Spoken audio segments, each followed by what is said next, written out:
Yeah, g'day team and welcome to our ABR Stable Weekly Update.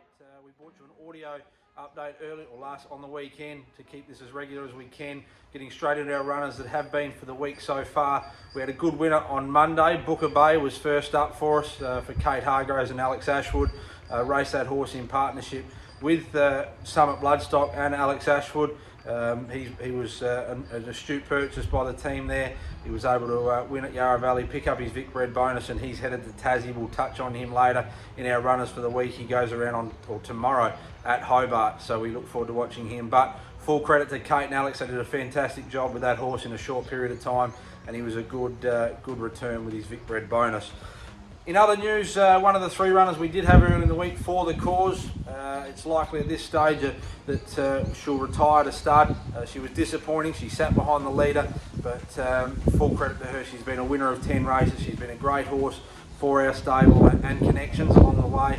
And she's always been a bit of fun, but she's got her quirks as well. But she'll head to the breeding barn now, so she'll return home in the coming weeks and get ready for early on the new season, September, when the breeding season kicks off. Our runners for this week so far, we've got 12 runners in the space of a 48-hour period, so plenty of action for the ABR followers through from Sunday night to Tuesday night. We'll go through them now. Sunday at Hobart, we have six in with Ben Yole. 4 of them last start winners, so certainly some runners to watch here. Kicking off in race 2, number 2, She's Worth It goes around. Was a good last start winner at Carrick in stand-start conditions. This a little bit harder. She's back to the mobile conditions. She was well behaved in the stand and was able to take best effect of that. She comes up against stablemate One of the Lads, which was narrowly beaten last week when leading. Aussie Major, our other runner, he was able to win that and Quinella the race for us. So both of those go around probably as a good place chance there at Hobart, kicking off in race 2. Race 3, we've got Live for Peace engaged. He's drawn barrier 10. He's racing consistently without a lot of luck and some poor barrier draws. He'll be running on late, but he'll need things to go his way to see him winning. Race 4 on the program, we do have Booker Bay making his debut outside the front row, number 7. He's made his way straight across the Tasman down to Ben Yole after winning at Yarra Valley on Monday. Drawn poorly for his first up assault in Tassie, but we'll be looking for him to, whatever he does, will improve on once he settles into the surrounds and the style of racing down there. Race 5, number 3, Aussie Major. He was a good winner last start and certainly broke through for a well-deserved victory. Drawn well there and looks a good chance as well again. So we'll follow him with interest this weekend. And race 7 on the program, number 12, Postal Run. He goes around, drawn outside the second row. Going to need a lot of luck from there, especially over the mile. He does like the run-on sort of tempo, but over the mile it's going to be hard to work into it on the short trip, so he'll be better suited when they get back out with a longer trip and the speed's on. On Monday we head to Globe Derby. We come back locally here with Surely Not going around in race 1 on the program. He's having his second start for us. First up he was a little bit, he wanted to over race. His manners early were good, getting away from the mobile and finding the front from the second row when other runners made mistakes. It's only a small field this week. He's drawn the inside expecting to be the leader, provided he settles and does everything right early. He looks one of our better chances for the weekend, but expecting to be pretty short for a trotter, so probably no value there to be following him. On Tuesday we head to Mildura, obviously with the border restrictions in place and the Victorian lockdown. Racing is still continuing and we're very grateful for that. We've applied through the respective channels to cross across the border and have approval, so our stable will still be present at the meeting on Tuesday with 5 runners engaged, 4 from this stable and 1 out of the Jake Webster stable, which we part own. We'll get to him straight up, but it is pleasing that we've been able to tick all the boxes and make sure our connections don't go without. Racing continuing in Victoria during the 5-day lockdown, obviously with strict protocols in place, but we look forward to attending those meetings. I'll go through our runners and I might just touch on a couple of gear changes with particular runners here. Christine, he's a big follower of this weekly and wanted me to touch on some gear changes as something different a little bit later, and we have made some notable gear changes, some new runners here, so I'll just touch on why we've done that and what we've added. Kicking off race 1, number 7 at Mildura on Tuesday night. The meeting kicks off early, it's 10 to 5 SA time. We've got a good night here. Jake Webster trains, we race in partnership. Another one with Summit Bloodstock and Alex Ashwood. Alex Ashwood takes the drive here, so he knows the Mildura circuit better than anyone.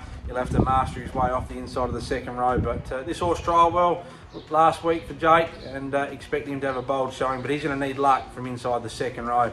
But you know, we'll watch him over the coming weeks. Race 2, number 3, Hilltop Breeze goes around. Got a good draw to be looks to be the leader. Drawn barrier 3, that's her sort of best position to see her winning her Vicbred bonus. Probably only doubt is the 21.90 that she'll have to overcome. But Alex Ashwood aboard, obviously, as we said, knows Mildura well. If he can get a cheap half early and then be running on, and then be saving something late and sort of kick away just off the back, hopefully we could pinch a winning break. But we'll leave that up to Alex, and she's certainly a top 3 chance, but we'll need things to go away early to be a good winning chance. Race 6, number 2, Sure Sounds Like a Lie, the 100 Club horse, heads up to Mildura. This race was ideally suited for her. Pref draw sex, 56 to 60 rated race. What I thought she'd get into it well, she did. She just didn't draw barrier 1 where I would have liked her to draw with the pref draw sex conditions, that being the mares draw better than the colts and geldings.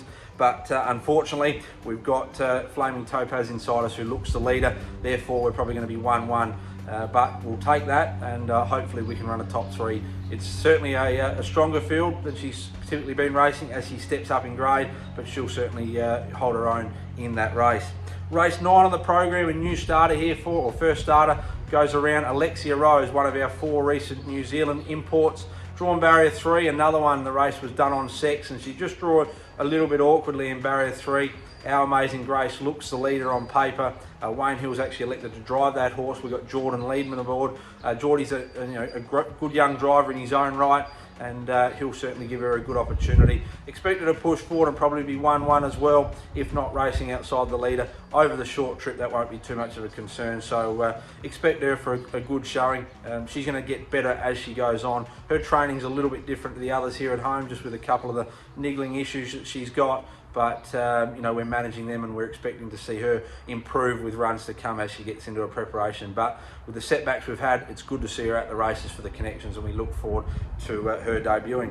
We wait around. It is a late night. There's 12 races. We go around in race 11, number 5, another new starter, Sax Player. He goes around there. Drawn barrier 5, as I said, first up for the stable. Does get a good opportunity here. He's better suited in front. His 2 wins over in WA have been leading. But on this opportunity, he's probably not going to be. He's going to be back in the field. And again, barrier 1, we've said it twice already, looks the biggest threat, Miss Twinkle, if it's able to lead. This is over the 21.90 though, so it gives him the opportunity to work into the race late, and hopefully the last quarter's the slowest, and he can be running over the top. So expect him to run a top 3. He trialled well behind a good night in a Bottle Rock last week. He's taken improvement since then, which I expected him to, and so you know, it's certainly a drop in grade from those 2 horses. So expect him to be thereabouts. Just on Sax Player, we do have 10% left. You would have noticed 2 weeks ago we gave people the opportunity to jump in. Talking to Jake Webster, part of Summit Bloodstock, we've agreed to sort of release another 10% of him from what we decided to keep as owners. Just with the interest we've had, we see anyone that wants to jump in on a horse ready to race, get in contact with us before Tuesday night. There's 10% we've made available. 80 or 70% has been sold to connections, and we welcome them. A lot of first-time owners and some owners joining us again to race this horse with us. So give us a call or drop us an email. Feel free. We'll take 5 or 10% share in that horse, and there's an opportunity to buy today and race in 3 days' time. So get in touch with us. Amongst those, we've got trials on Sunday morning. We've got 3 heading down. 1 for the runaround, Akarana Prince. As it worked out, Wayne, he could only drive Bottle Rock in the free-for-all, and as a result of that, we've got him in the runaround, so he'll have a trial-like workout before the trials, and then we'll trial him back the week after. But it's exciting. He's another New Zealand prospect that's just recently arrived to us in the recent months. Pebbles on the Beach returns for her first trial back this preparation, and we're really excited about following her through as a 3-year-old from what she showed us as a late 2-year-old. So and Bottle Rock, he's having his 2nd trial back. So plenty happening. There's, as I said, 12 runners in the space of a 48-hour period. Hopefully our recent run can continue. In what February we've seen the last 18 starters, 14 of those fill the top 3 positions, 5 winners. So certainly we're in a little purple patch at the moment, and we must enjoy the good times while they last. So hopefully we can continue to do so. Just a reminder as well, when we talk ownership opportunities, there is an ownership opportunity, chance to get involved still with the yearling we purchased out of the Brisbane APG yearling sales. We've managed to sell 60%, so there's still a little bit there left available. Again, as small as 1% shares through to 5 and 10%. We are offering 1% shares for the $300, no more to pay until 2021. For the people that don't want ongoing bills and still want some share in a yearling prospect to race at 2 next year, she's currently being broken in and showing promising signs. So we look forward to continuing to update her on her progress. Just before I go, and Chris, a bit of a shout out here with the gear changes. Just wanted to touch on 2 particular ones. So Alexia Rose, she's had her 2 trials to date in open bridle. We're going to add the Dolly Vardens this week. So they're just a little set of blinkers that go around her eyes. You'll see when she's typically raced or trialled that she sort of runs it around a little bit. She's in, she's out. She's a very funny horse that she doesn't like too much on her mouth in the way of a tongue tie or a nose band.